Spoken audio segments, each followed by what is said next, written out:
I think the key cut through is authenticity, is realness, and again understanding different lived experiences. For me, that's the absolute critical. If we all remember being a child or doing anything new, the feeling of fear is the same feeling as excitement.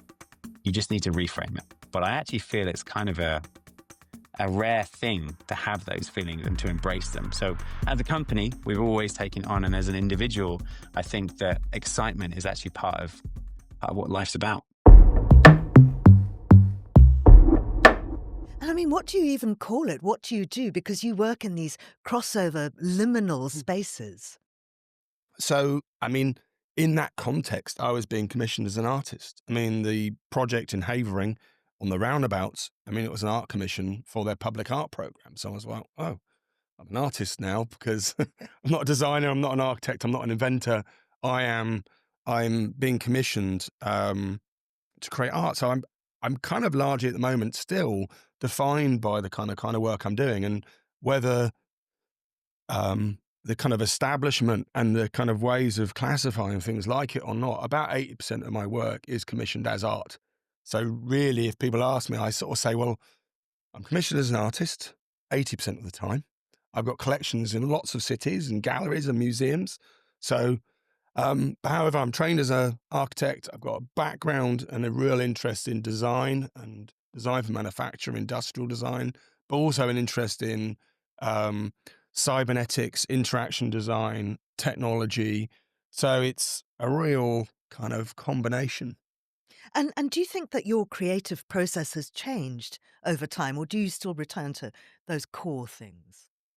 I think it probably shifted a little bit, but I think realistically, it's procedural. There's a lot of design through thinking and developing concepts through kind of thinking and building.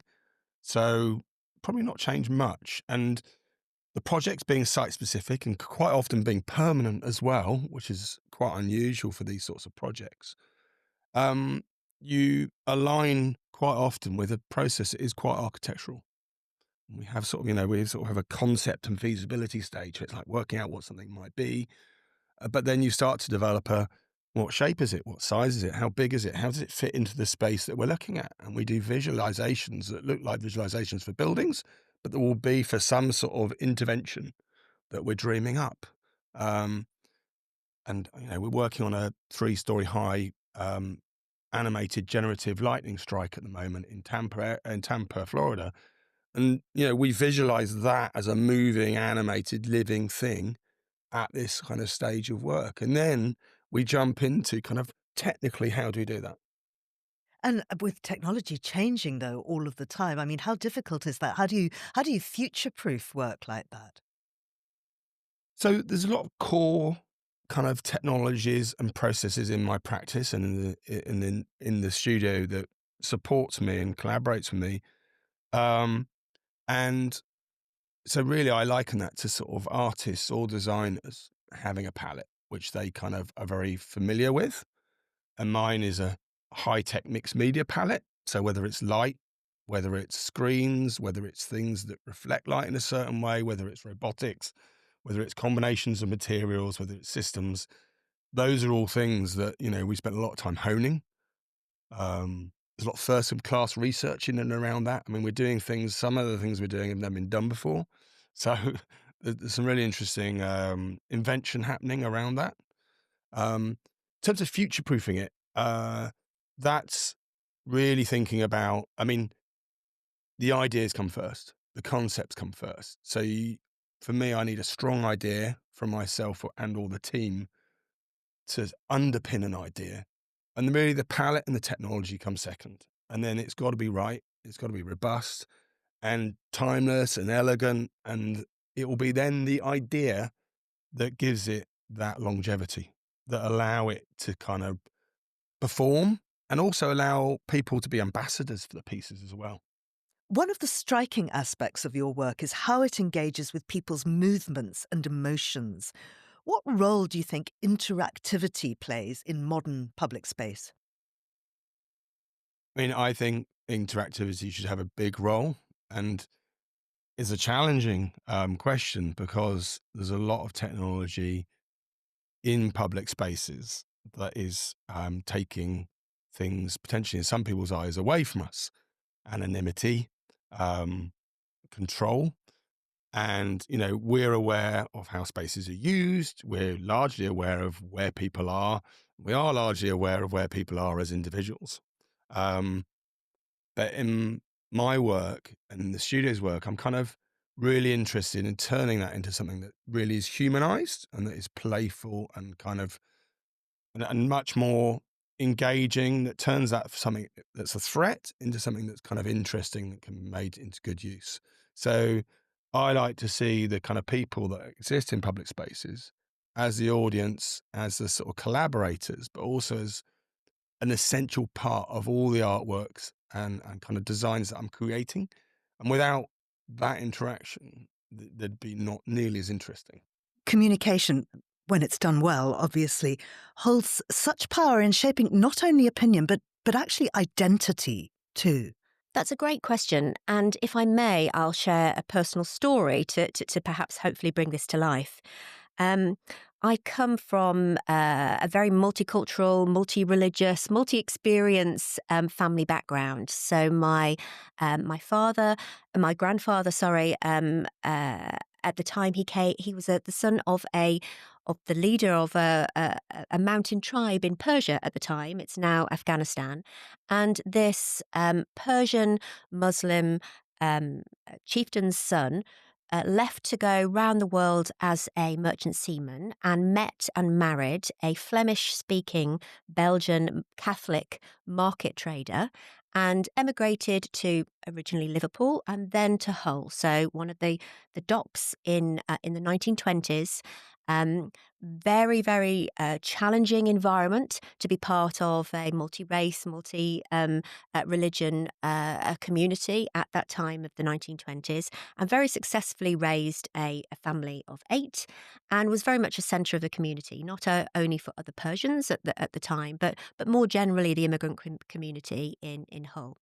I use that as an example because that has been those cultural identities forms part of my communication even today. Yes, I have fire in my belly, and I'm a warrior. I think from that mountain warrior tribe background, but also very much the entrepreneurial spirit of taking a risk, of trading globally in that way, and all of those facets have coloured my communication approach. They coloured my values, but also the communication approach. So I'm relatively unusual as a Vice-Chancellor of a university, not only in terms of demographics and how I look, but first in my generation to go to university, obviously multicultural, multi-religious, having that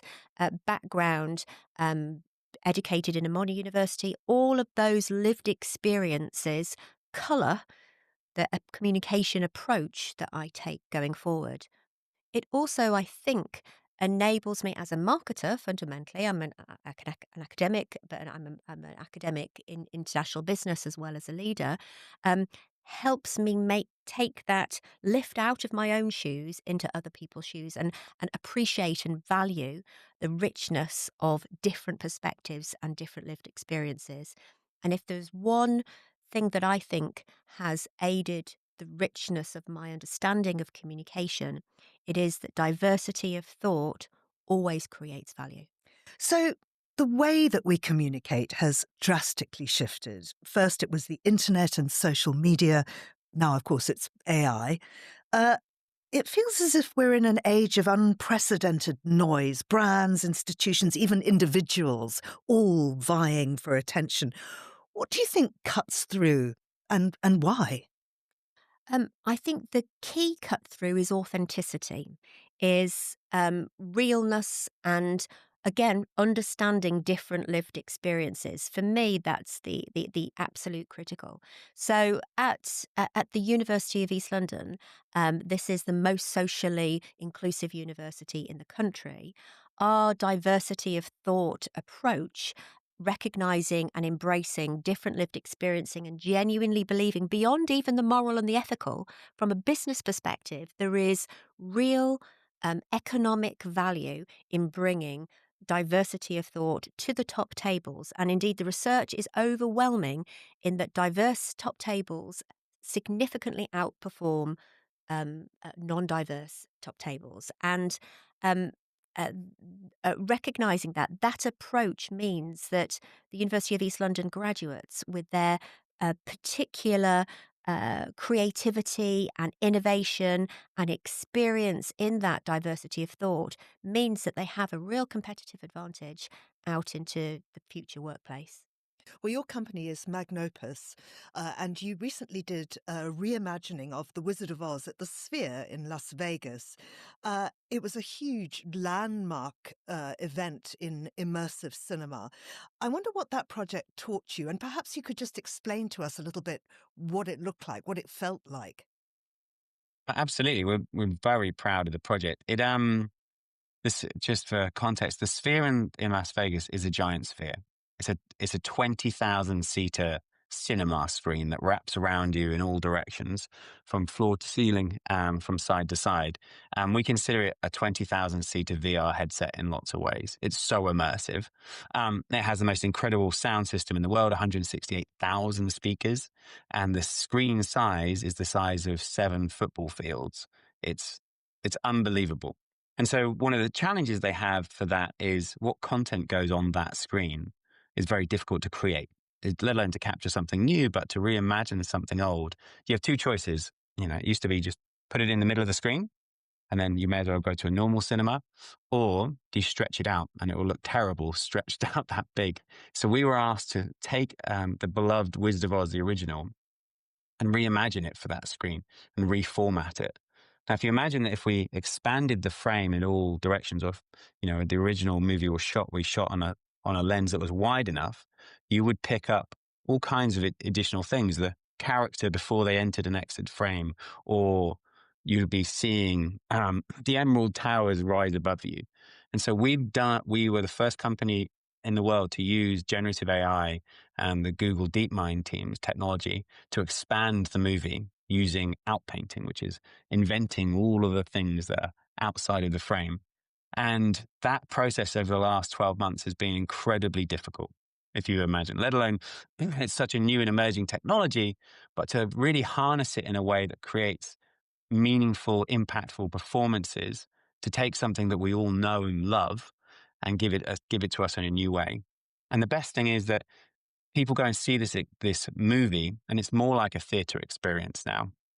And that theater experience is more like being in a memory of the movie. When you think of a movie or any film you've ever seen, you don't remember there being a frame. You just remember the scene, the environment, the room, how it made you feel.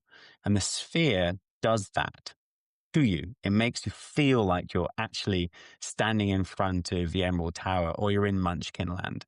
And so the audiences that come to it are having just such an incredible time. And we had a really great news as of yesterday. There's been 1 million tickets sold. Wow.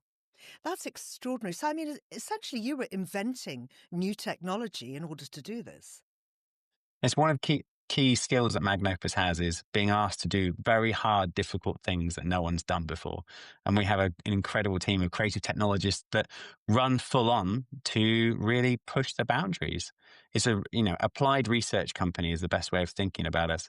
But we just want to we want to use whatever the current greatest piece of technology that is, that will enhance the storytelling for directors and filmmakers, games developers and experience designers, whoever needs it. We want to find out what's the newest way to help them tell their stories. And every day that those new technologies are being invented and refined. Absolutely. Especially in the AI space. There's a lot of downward pressure on most creative businesses now. As we're seeing the impact of any of the large tech giants deploying their LLMs or their generative tools to create new formats and new types of content. And we're all getting a little bit kind of shaken at our core. But the reality is that humanity has always been disrupted by every new piece of technology as it comes through. We are very used to it. And go back a step, it's what I meant about the rate of changes are the most difficult thing at this point. Every time we plant our feet, think we know how things are going to go, something else changes, or the wind changes, or the floor changes, or someone released it. Even as of yesterday, OpenAI just released a whole bunch of new tools which are going to disrupt how we use the internet, let alone how we create content. Wow, I mean, it is. I find it a little bit frightening. How do you make your peace with that? Um, if we all remember being a child or doing anything new, there's the feeling of fear is the same feeling as excitement. You just need to reframe it. And so I'm not scared, I'm excited is where you've got to think about it. You step onto a stage. Are you scared of the audience or are you excited to see the audience? And we feel that around new technologies. Absolutely. It is an unsettling feeling when adrenaline lifts and you're not quite sure what you're going to do. But I actually feel it's kind of a rare thing to have those feelings and to embrace them. So as a company, we've always taken on, and as an individual, I think that excitement is actually part of what life's about. You used the word reimagining earlier, and I think that sometimes prompts a visceral reaction in people of fear, but of general disquiet. People don't like that word sometimes. Why do you think that is, and how can that be changed? Well, it's our belief in that some things should be left as they are, and depending on how important they were as when we first saw them or who we saw them with or how important they were to our lives to this point, sometimes we don't want to see even a sequel, leave it alone. Beetlejuice 1 was great. Beetlejuice 2, you don't need to do it. Leave it where it was. It was perfect the way it was. And so reimagining can sometimes feel a little, a little bit cheap, a little bit almost like you're just trying to make money out of something in the past. In this case, it's not, and we're taking something that is beloved, and most people have never seen it in a cinema screen, let alone a screen like this. And we're creating something new from an experience, a story, and we're retelling it with the same actors, with the same actresses, with the same experience. One of the great thing about the Sphere, and I think it took me a moment to really realize that, is that when you go and see The Wizard of Oz, it's like you're in a memory of the movie. And that memory of the movie is so impactful because it is putting you there instead of being in the frame.